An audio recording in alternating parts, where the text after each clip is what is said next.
दोस्तों नमस्ते। 2 दिन पहले मुंबई में जयपुर डायलॉग का कोकन समिट हुआ। जयपुर डायलॉग एक हमारी ही तरह लेकिन अच्छा चलने वाला यूट्यूब चैनल है। रिटायर्ड आईपीएस द्वारा चलाया जाता है, तो उसका प्रभाव, उसका रीच, उसके व्यूवर्स हमसे ज़्यादा है। हमसे ज़्यादा मतलब मुझसे ज़्यादा है, भाऊ से ज़्यादा है, प्रभाकर सूर्यवंशी से ज़्यादा है। सच कहूँ तो हम तीनों को मिलाया भी जाए तो उससे भी ज़्यादा है। सब्सक्राइबर्स की बात करें तो हिंदी में चलने वाला, राष्ट्रीय स्तर पर चलने वाला, एक अच्छी व्यवस्था के साथ चलने वाला जयपुर डायलॉग जो कोकन समिट लेता है, मैं उसी समिट की बात करने आया हूँ। जयपुर डायलॉग पर कोई आलोचना नहीं मैं कर रहा हूँ। उस समिट में 2-4 विषयों पर चर्चा की गई। खास करके मैं उस चर्चा का जिक्र कर रहा हूं जिसमें यह सरकार क्या हिंदुत्व की बात कर रही है, हिंदुत्व का पक्षधर है या नहीं है, इस विषय पर चर्चा हुई। कुछ बड़े बड़े जाने माने अभ्यासक उन्होंने ये बात रखी कि मोदी की सरकार 2024 में जो आई वह हिंदुत्व की सरकार नहीं है। 14 से लेकर अब तक हिंदुत्व की बात ही नहीं की गई। कुछ मुद्दे और उठाए गए। कहा गया कि आपको खुश किया जा रहा है धुरंधर दिखाकर। कहा जाता है कि देखो धुरंधर कैसे बना है। आपको खुश ये दिखा किया जाता है भजन क्लब बनाकर। भजन क्लब में लोग आते हैं, भजन में चूर रहिए, लेकिन हिंदू हित की बात नहीं करेंगे। और ये भी बताया जाता है कि धुरंधर के मूवी के एक एक दृश्य को दिखाकर आपको खुश रखा जाता है और आपको कहा जाता है कि ले लो बेटा चॉकलेट ले लो, खुश हो जा। और समस्त हिंदू धुरंधर का चॉकलेट लेके, भजन क्लब का चॉकलेट लेके चुप बैठता है। सरकार हिंदुत्व के समर्थन में कुछ भी नहीं करती है, यह दावा किया गया। और साथ ही साथ एक नैरेटिव फैलाने की कोशिश भी कुछ लोगों ने की कि इस सरकार, ये भी सरकार निकम्मी है, इसे बदलना चाहिए।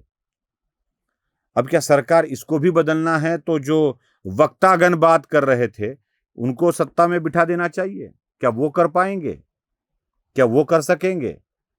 उसमें हमारे भाऊ ने एक बड़ी अच्छी बात कही। उन्होंने कहा कि सब कुछ आसान मान, सब कुछ सही मान ले, लेकिन क्या करे, सरकार तो संविधान से चलानी पड़ती है। संविधान होता है, उसी के कारण सरकार चलानी पड़ती है। भाऊ का ये तर्क तो मुझे अच्छा लगा, लेकिन इस तर्क के आगे भी कुछ बोलना आवश्यक था।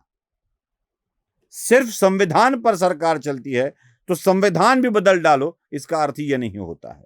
मैं आपको पहले एक उदाहरण देता हूं, उसके बाद हम आगे बढ़ते हैं, इस विषय को आगे ले जाते हैं। क्या सच में सरकार हिंदुत्ववादी है या नहीं, इसका पता चलेगा। पैर में अगर कोई फुंसी हो, फोड़ा हो, जो बड़ा दर्द कर रहा हो, जिसमें पस भरा हो, अगर पैर में, हाथ में फोड़ा आ गया है, फुंसी आ गई है, तो उस फोड़े को फोड़ा जाता है, उसके ऊपर उपचार किया जाता है। हाथ या पैर को काट कर अपाहिज नहीं बनाया जाता व्यक्ति को। फुंसी का इलाज किया जाता है, फोड़े का इलाज किया जाता है। ये जो समस्त वक्तागण बात कर रहे थे कि यह सरकार हिंदुत्व की है ही नहीं, ऐसी सरकार को रहने का कोई अधिकार नहीं, नरेंद्र मोदी भी हिंदुत्ववादी नहीं है, तो यह लोग यूपी चुनाव से पहले एक नैरेटिव सेट करना चाहते हैं। यूपी चुनाव ही क्यों चुना? तो याद रखिए, पिछली बार यूपी में बीजेपी को कम सीटें लोकसभा की मिली। इस बार बीजेपी इनकी तरफदारी नहीं करेगी, मोदी इनकी तरफ ध्यान नहीं देंगे, तो हम यूपी की तरह विरोध करके अगली बार 2029 के चुनाव में मोदी को हरा सकते हैं, यह दर्शाने के लिए। शायद इसीलिए सबको बुलाया गया था। लेकिन मेरे खुद के विचार इससे कुछ अलग है और वही विचारों को मैं रखना चाहता हूं। कई लास्ट वाला जो सेशन हुआ था उसमें कई वक्ता बोले, कई वक्ता, और यही बात वो दोहरा रहे थे कि हिंदुत्ववादी सरकार है ही नहीं। बिल्कुल हिंदुत्ववादी सरकार है ही नहीं। मैं मोदी सरकार के कुछ उदाहरण बताना चाहता हूं। हिंदुत्ववादी है या नहीं यह आपको तय करना है, और हिंदुत्व का मतलब क्या होता है यह भी बताने की कोशिश करूं। राम मंदिर अब तक उलझा हुआ मामला कोर्ट के जरिए सुलझा दिया। देखिए, मोदी ने निर्णय नहीं लिया, कोर्ट के जरिए सुलझाया, कोर्ट से निर्णय ले लिया और राम मंदिर का निर्माण हुआ, भव्य राम मंदिर का निर्माण हुआ। करोड़ों करोड़ों हिंदुओं की आस्था पूरी हुई। क्या यह सरकार की उपलब्धि नहीं है? काशी कॉरिडोर कितना अच्छा बना है, कोई वाराणसी जाकर देख ले। गंगा किनारे हुए घाटों का संवर्धन कितना अच्छा हो रहा है, जाकर देख लीजिए। राम वनपथ गमन पर जितने भी मंदिर बन रहे हैं, स्मारक बन रहे हैं, कभी आप उसी वनगमन के मार्ग से नंदीग्राम जाओगे तो नंदीग्राम में क्या हो रहा है आपको पता चलेगा। नंदीग्राम के बाद आप श्रृंगवेरपुर में जाओगे तो वहां क्या हो रहा है आपको पता चलेगा। उसके बाद प्रयागराज के संगम स्थल पर क्या क्या बनाया गया है, क्या क्या हो रहा है, यह आपको पता चलेगा। उसका पूरा विकास हुआ है। क्या यह हिंदुत्ववादी कृति नहीं है? क्या मथुरा के मंदिर के मुक्ति का संघर्ष भी चल रहा है, क्या यह हिंदुत्ववाद का प्रतीक नहीं है? क्या उज्जैन के महाकाल का कॉरिडोर बनाया जा रहा है और कितना भव्य मंदिर बन रहा है, क्या यह हिंदुत्व का प्रतीक नहीं है? न जाने कितने मंदिर विकसित हो रहे हैं, बड़े हो रहे हैं। चलो मंदिरों की बात छोड़ दे, कुछ लोगों को मंदिर पर बोलना अच्छा नहीं लगता, तो मैं जरा हिंदुत्व की बातें और कुछ करता हूं। धारा 370 हटाने का काम अब तक की कोई सरकार नहीं कर पाई थी। कश्मीर में जमीन लेकर रहने का अधिकार कोई सरकार नहीं दे रही थी। क्या यह काम इस सरकार ने नहीं किया है? क्या हिंदुत्व की बात नहीं हो रही थी? ट्रिपल तलाक वाला मामला या मिनिमम कॉमन सिविल कोड वाला मामला, यह क्या है? क्या इसको नहीं लिया जा रहा है? थोड़ा आगे बढ़ते हैं।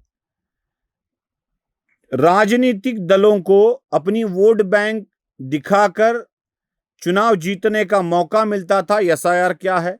बांग्लादेशियों को हटाने की प्रक्रिया क्या है? हो रहा है ना। सर्जिकल स्ट्राइक क्या है? नोटबंदी क्या है? एयर स्ट्राइक क्या है? ऑपरेशन सिंदूर क्या है? पीओके पर ताबा लेने वाली बात क्या है? अरे भाई, राष्ट्रीयत्व ही हिंदुत्व है और हिंदुत्व ही राष्ट्रीयत्व है, यह बात करने वाले इन बातों को नजरअंदाज क्यों करते हैं? कितनी चीजें हो रही है, कितनी चीजें होने वाली है, कितनी चीजें हो रही है, क्या इसकी तरफ ध्यान ही नहीं देना है?